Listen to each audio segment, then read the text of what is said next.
All right, what is going on, guys? This weekend is UFC Fight Night. Tsarukyan versus Hooker, and this is going to be my full card early predictions. Get the ad block out of the way. We don't care. And Tapology. I was looking up some of these because these first four, I needed to look them up. But starting off with the prelim opener of Mark Belugi. I think that's how you say his name. Mark, it's Polish or something like that. What is he from? Is that Poland? I think it's Poland. Anyway, versus Denzel Freeman. Both relatively unexperienced. I would lean Freeman as far as having the experience in the cage with the better opponents. But I honestly think this is about a 50-50 fight.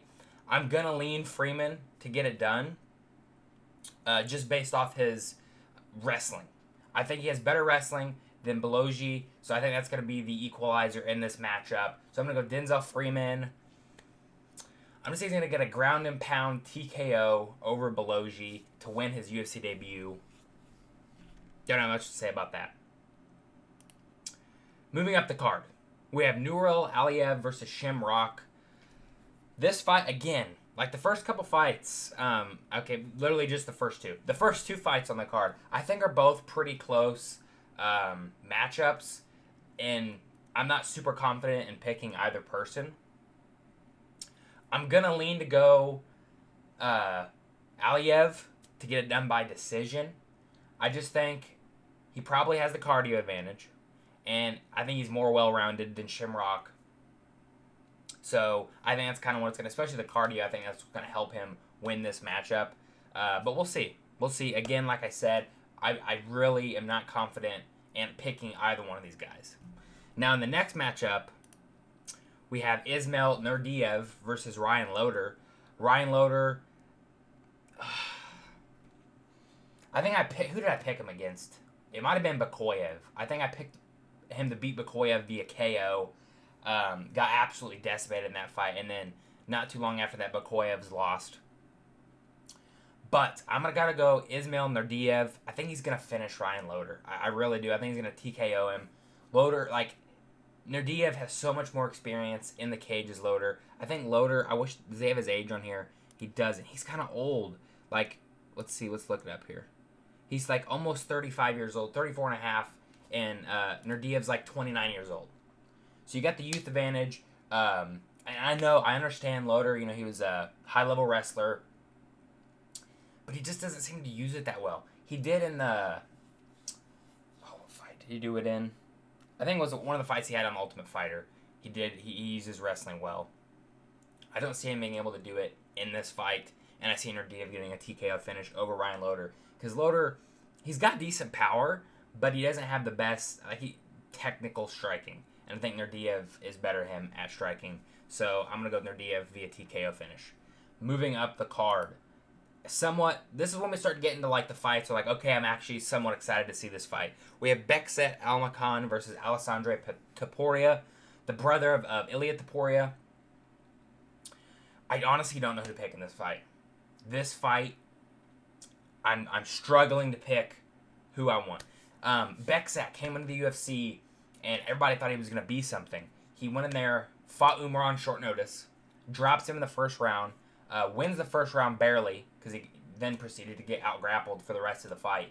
And I had a 20-28 Umar in that fight. But he has good power. So does Topuria. They both have good power. Does Topuria have the better grappling, jiu-jitsu, wrestling? Maybe. This is for sure the best opponent Topuria has fought. But for Bekzat, this is not the best opponent he's fought. The best opponent he's fought is Umar. Undoubtedly. How is this fight going to go? Because I could just see, Topuria's got good power. He's essentially... I'm not going to call him an Ilia clone. They do have differences in the way they fight. But both, great power. Both good jiu-jitsu. I think I'm going to go Topuria in this one. I think he's going to get a finish over Bekzat. I think it's going to be a TKO KO finish for Alessandro Topuria in the second round. I'm going to go second round KO for Topuria. I think it's going to be the striking. I think he's going to have better striking than Beksat. Now, again, I'm not super confident in this because I could see a scenario where Beksat is able to like pick apart Topuria from range and kind of pepper him and stay on the outside, not get taken down. And when Topuria's never really went up against a really good grappler. Not that Beksat's like a super good grappler. Obviously, he got out grappled by Umar, who's probably the second best bantamweight currently in the UFC. But I think it's going to be the power and the striking of Topuria that gets it done in this matchup. Moving on. Ooh, we got kind of a stinker. We have Abdul Rahman Yakayev versus Rafael Kakera. I can't pick Kakera. I understand Yakayev's going. This is his debut. Was he on Contender Series? I can't remember if he was on the Contender Series or not. Because I honestly haven't seen him fight. But all I know is I just cannot pick Rafael Kakera. And I think he's going to keep his undefeated record.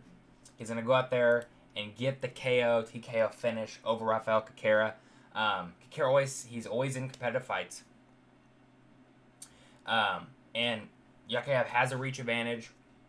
I think he definitely has the power advantage in this fight.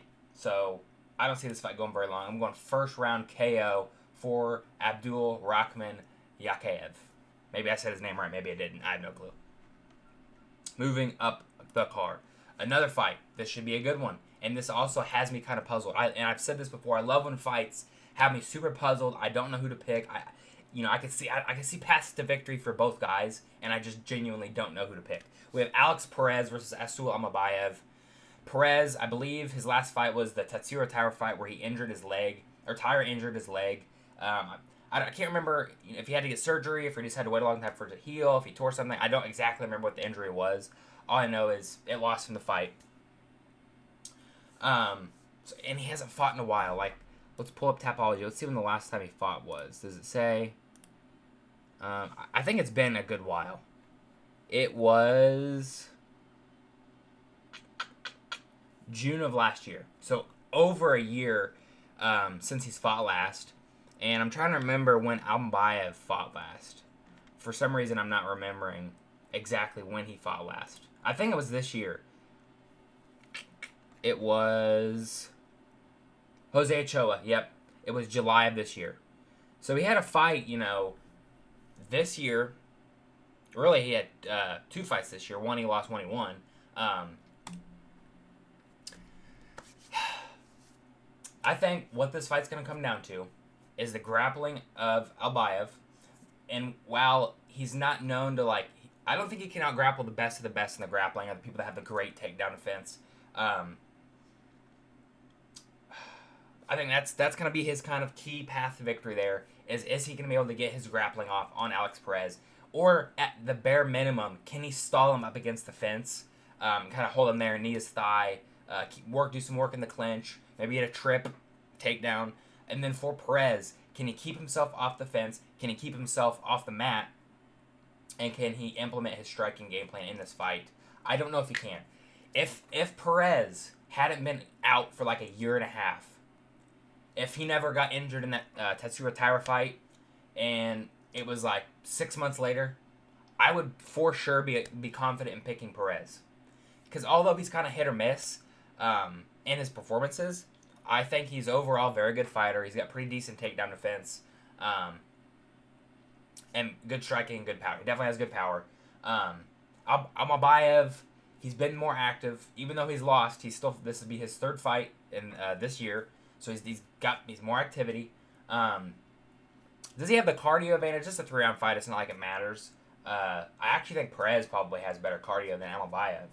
But I think what it's going to come down to in this matchup is the grappling of Asul Almabayev. I think he's going to implement his grappling in this fight. I don't think he's going to be able to get Perez down and hold him down. I think he can get him down. I think Perez will work his way back to his feet.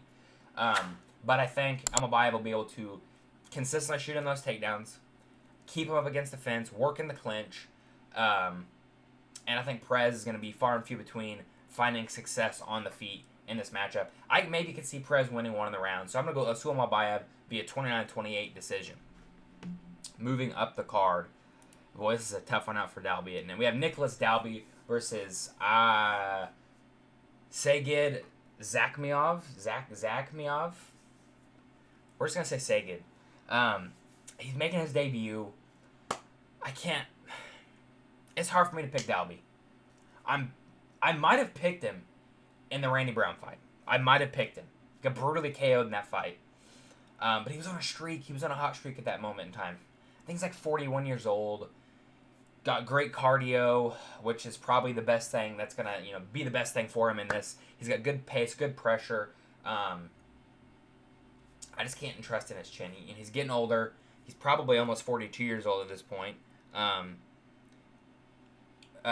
Sagid, younger, up and coming, making his debut over a kind of, I don't want to call him a perennial contender in Dalby. He's kind of always been like the top 25-ish gatekeeper, if you will, in the welterweight division. So I'm going to go Sagid to get it done. Does he finish Dalby? Because if he finishes him, I think he's going to have to KO or TKO him. Man, I don't know. This is tough. I'm going to pick him by TKO over Dalby. I think Dalby's going to be gun-shy. He's not going to get clipped again. He's going to try to be super cautious. And he's not going to be as aggressive and forward with the forward pressure as he normally is in his fights. And that will cause him to get clipped and put down. So I'm going to go Sagid to get it done via TKO over Nicholas Dalby. Moving up the card, we have Bogdan Grad versus Luke Riley. Luke Riley making his debut. Decent fighter to be making your debut against. I don't think Grad's like bottom of the barrel in the featherweight division. For some reason, I thought he was a lightweight. Maybe he might have fought at lightweight. I'm curious. Because I swore he was a lightweight. I'm like, pretty sure this guy's a lightweight. Maybe he took a fight on short notice to get into the UFC, and it was at lightweight. For some reason, I'm thinking he's a lightweight. Is it going to load? Yep, here we go. Does he ever fight at lightweight? For some reason, I thought it said if he fought at what weight on Tapology, but I guess it doesn't. Oh well. This is at featherweight. That's all that matters. Man, who do I got in this one? I think Grad has the power advantage. I think he has the striking advantage. I think he's better on the feet than Luke Riley. But Luke Riley has the dog in him, okay? He's going to get clipped. He's going to get hurt. He keeps moving forward. But if he gets put out, it doesn't matter. If you get put out, knocked out, it doesn't matter how much dog you got in you. You're going out. You're going down. I think he has the jiu-jitsu advantage in this fight. But I'm not super confident in his takedown ability. I think this is pretty close to a 50-50 fight in my opinion. But I think what's going to get it done in this fight is Luke Riley's pace and pressure and aggression. I think he's going to move forward. He's going to put a pace on Grad. Even if he gets clipped, he's going to brush it off, keep moving forward. And I think that's going to get him a decision victory over Bogdan Grad. Maybe in like the third round he could get a TKO finish or like a submission where he hurts Grad, drops him, takes his back, gets a rear naked choke. Something like that. Or just a straight up TKO finish over Grad in the third round where he's starting to falter due to Luke Riley's consistent pressure in this fight. We'll see how it goes down, but I got Luke Riley via very hard-fought competitive decision. Moving up the card. Opening up the main card, we have Tagir Ulanbekov versus Kaiuchi Horiguchi. I think I said his name right. Horiguchi coming back to the UFC after being, I can't remember if he was cut or just released, not re-signed, all those years ago. Fought in a few organizations.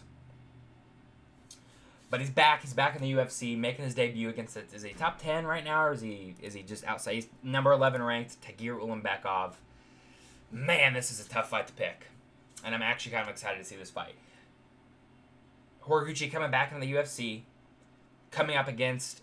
I would say Ulanbekov's kind of the gatekeeper of the top 10 in the flyweight division. Always seems to be having close fights, competitive fights. That's kind of making me lean Horiguchi in this one.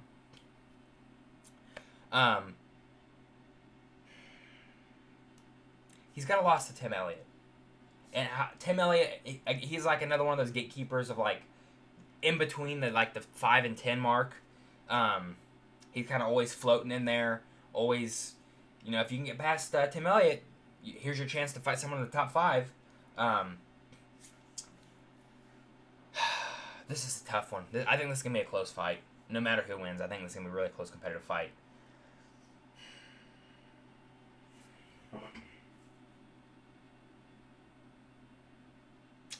I'm going to go Tagir Ulanbekov. I think he's going to win by the skin of his teeth. I think the wrestling... No, he doesn't, out of all the people who train in that area, in that gym, I think he's probably...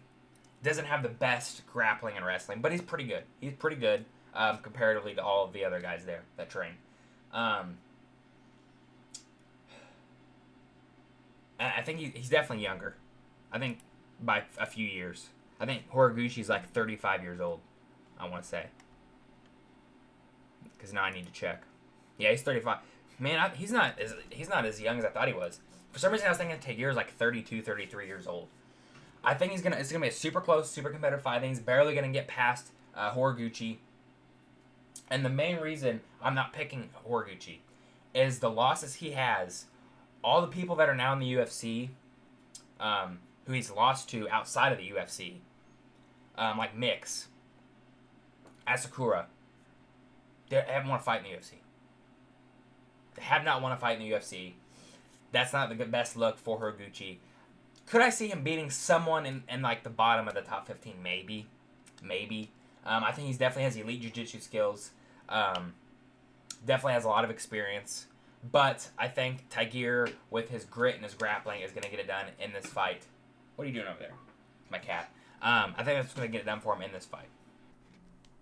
Alright, so there's been some change in who's fighting who. Sergey Spivak has pulled out of his fight, and Waldo Cortez Acosta has stepped in on a few days' notice to fight Shamil Gaziev this Saturday. So, I recorded the video this morning. I was getting ready to edit it now. I went on to Twitter, saw that this fight got canceled and that Acosta stepped in. Wanted to get my thoughts on it. But first, let's break down the last few opponents of each fighter and kind of how they performed in that fight. We'll start with Shamil Gaziev. He's on a full training camp. Was already preparing for this date. So his last fight was February of this year against Thomas Peterson. Finishes him in the first round.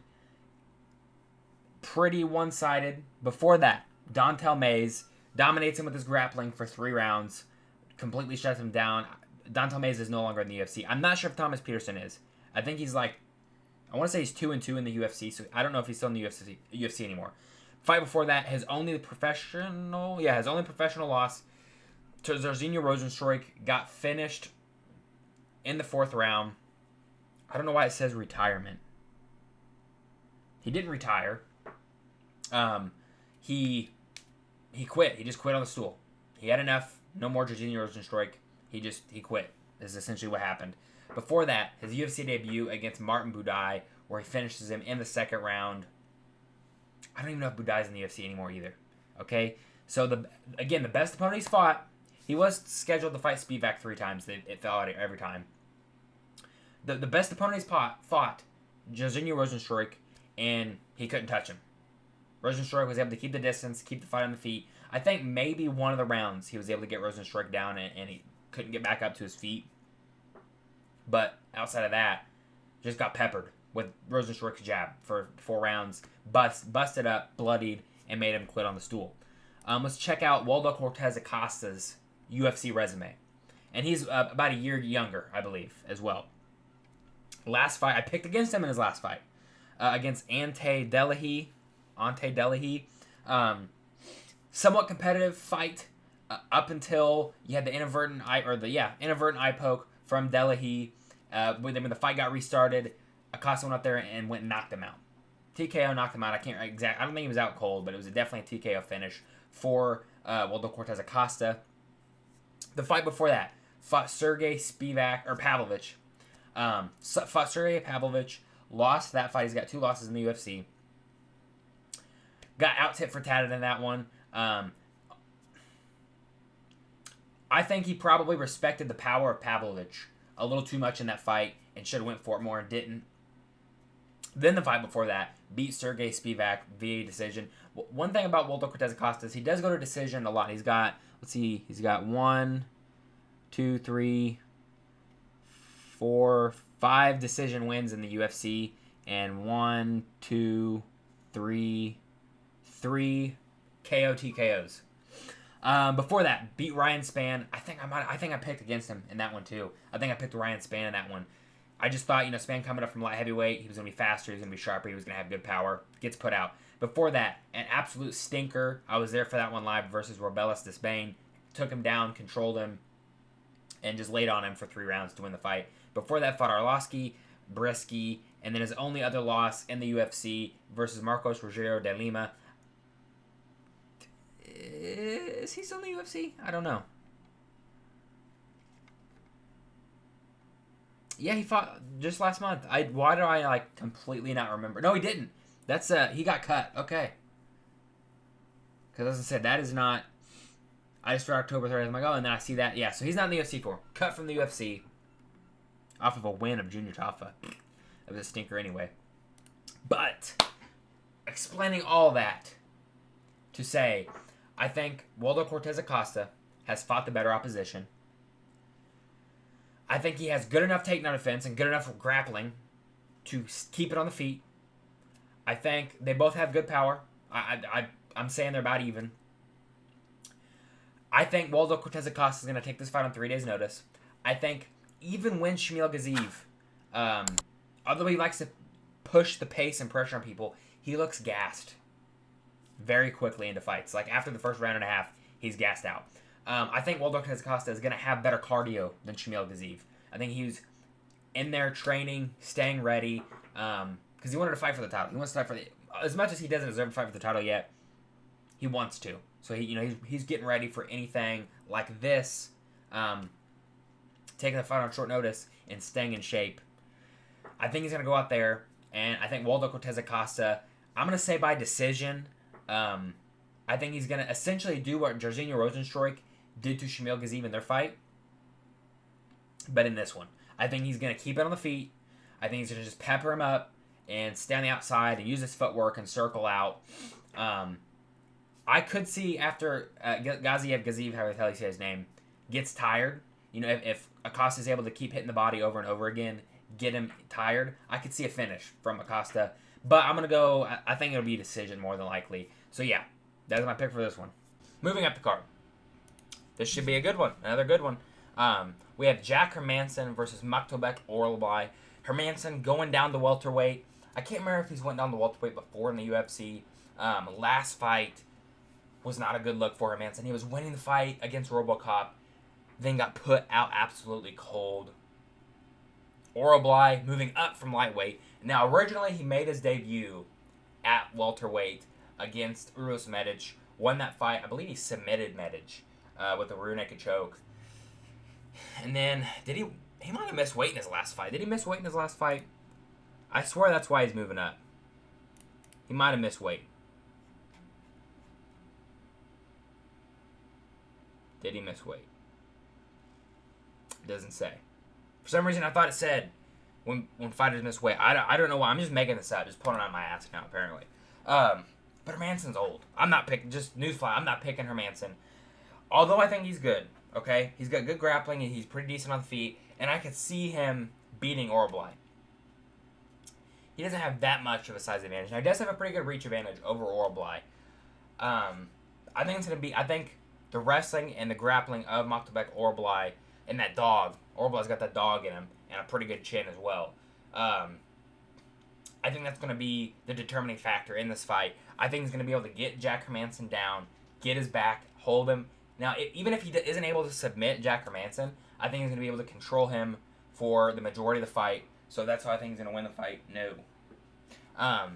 That's how I think he's going to win the fight. My cat was trying to get up on my desk. Is with the grappling and the control time, with mixing in some damage to get the takedown. So I think we're going to see Maktubek Orlbai get it done, be a 29-28 decision. I think Hermansson is definitely going to win at least one of these rounds. Maybe he's able to keep it on the feet that round or work his way back to his feet and put some damage on Orlbai. But we'll see. You never know. Hermansson's shown over the years He's pretty good. He's pretty well rounded. And if you're not at that top 10 level, it's kind of hard for you to beat him. So I think it's going to be a very fun competitive fight. Moving up the card. Is it a featured fight? Yep. Featured fight. We have Volkan Ozdemir versus Alonzo Metafield. I think this is going to be a good fight. Menafield's always in fun and exciting fights. Ozdemir usually is. I think for Metafield in this fight, I can't really see him out grappling Volkan Ozdemir. I think Ozdemir's going to have good takedown defense in this one. I see this fight playing out mostly on the feet. Metafield has really good power, one-shot KO power. And I definitely think Ozdemir is more well-rounded as far as with the grappling and the technical striking ability. Metafield does have really good boxing, though. I will give him that. Both guys kind of older. I think for some reason Menafield's like 37 years old, 38 years old. Let us find out. 36, 38. Yeah, they're both kind of older. Excuse me. But I am going to be going Volkan Ozdemir. Like I said, I think he's more well-rounded than Menifield. But Menifield, all he needs is one shot. Could he find that one shot in this fight? Yes. But I'm not going to bank on him finding that one KO shot to win him the fight in this matchup. I'm going to go with Volkan Ozdemir to get it done via decision. I think it's going to be a close competitive fight where Ozdemir is able to use his more well-rounded skill set to outmaneuver Menifield and negate any takedowns that he's going to go for. Could Menifield go out there? I think I could see similar to the Olberg fight where he goes out there, just boom, goes right at Ozdemir, but is unsuccessful in doing so and gets clipped and KO'd again. I could see that. Now, Ozdemir's not known for his like one-punch KO power. It's more of an accumulation thing. But still, when you're running at someone and you have yourself in those awkward positions, getting clipped and KO'd, even people with not as good power can still get those KOs. But I think this is going to be a very fun, competitive, exciting fight. But I got Ozdemir to get it done via decision. Moving up the card. And just in my opinion, I just want to point this out. I think these fights should be flipped. I think Belal Muhammad, Ian Gary should definitely be a 5-round main event. And Arman Tsarukyan and Dan Hooker could just be a 3-round co-main event. That's all I'm saying. But we have a co-main event, Belal Muhammad versus Ian Machado Gary. In my personal opinion, I think this should be a very easy fight to pick. I'm going Ian Machado Gary to get it done. Does he KO Belal Muhammad? Belal is probably the most delusional fighter within the last couple of years. Went out there, shit the bed against JDM. Could not get a takedown to save his life. Gary really improving in his takedown defense, in his offensive grappling as well, in his jiu-jitsu. So I think even if Muhammad is able to get him down, I think Gary's going to be able to either get back up to his feet or threaten enough submissions off of his back to help him get to his feet, or actually submit. I could see Ian Gary getting like a triangle choke on Belal Muhammad. Something like that, something crazy like that. I think on the feet, which Belal said he's going to go out there, he's going to bully Gary. He's going to march him down, march him forward, march him down. And break him with the boxing and TKO him, KO him. I don't see that happening at all. Gary has really good footwork. He's not taking this fight on short notice like he did with Prates. He absolutely dominated Carlos Prates up until the last round, where Prates absolutely fumbled the finish, where I thought, because I think I picked Prates in that fight. We have seen Gary wobble before, but Belal has like, the only finish I can think off the top of my head is Sean Brady. He TKO'd a standing TKO Sean Brady, accumulation of damage. I can't remember a time where Belal put someone out cold. And I think that's what you're going to have to do to beat Gary. I think Gary's got too good of footwork. He's not going to let Belal back him up against the cage. And even if he is, I think Gary's actually pretty strong, pretty good in the clinch against the cage, being able to outmaneuver Belal. I think we're going to see Ian Gary peppering up, lighting up Belal Muhammad on the feet, staying on the outside, using his kicks. And then I could even see, and this could bite him in the ass, I could see Gary he's just completely demolishing Belal Muhammad on the feet, getting, cocky, and going in for a takedown on Belal Muhammad. That could kind of bite him in the ass if he does that, but I see this as an absolutely outclassing of Belal Muhammad by Ian Gary in this fight. Does Belal have the cardio advantage, the pace? Yes, he does. But again, it's a 3-round fight. It's not going to matter. The cardio-wise, Ian Gary can go a hard 3 rounds for sure. He's done it several times. So I think it's going to be an Ian Gary masterclass against Bilal Muhammad, and I could even see him getting a TKO finish in this fight. Moving up the card, the main event, we have Arman Tsarukyan versus Dan Hooker. Almost potentially like a number 1 contender fight. Honestly, in my opinion, definitely if Arman Tsarukyan wins this fight, he needs to fight Ilia Topuria next. And Dan Hooker, he's on a bit of a good streak himself right now. I think if Dan Hooker wins this fight, you give him a title shot. You can't tell me that Dan Hooker versus Ilia Topuria is not going to be a fun and exciting fight. Dan Hooker, win, lose, or draw, always in exciting fights, will fight. His hands broke, he don't give a shit. His dick's broke, he don't give a shit. He's moving forward. He's trying to put you out. He's trying to put damage on you. He's got a career resurgence here. His takedown defense is improved. It's looking better than ever. Arman Tsarukyan, very well-rounded. Really good in the takedowns. Really good in the wrestling. Really good at the jiu-jitsu. Was able to out-grapple Charles Oliveira. Had his moments against Gamrot, where Gamrot won most of the grappling exchanges, but super fun, scrambly fight to watch. Very complex on the feet. He's got a wide range of attacks he uses, especially in his kicks. What I think it's going to come down to in this fight is 5 rounds favors Arman Tsarukyan, where 3 rounds favors Dan Hooker. I think Dan Hooker is grittier.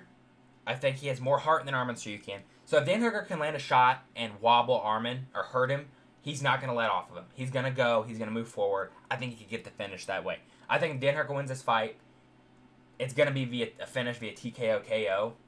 Arman has been wobbled and hurt by some not so good opponents that have taken fights on short notice against him. So what could that happen in this fight? Yes.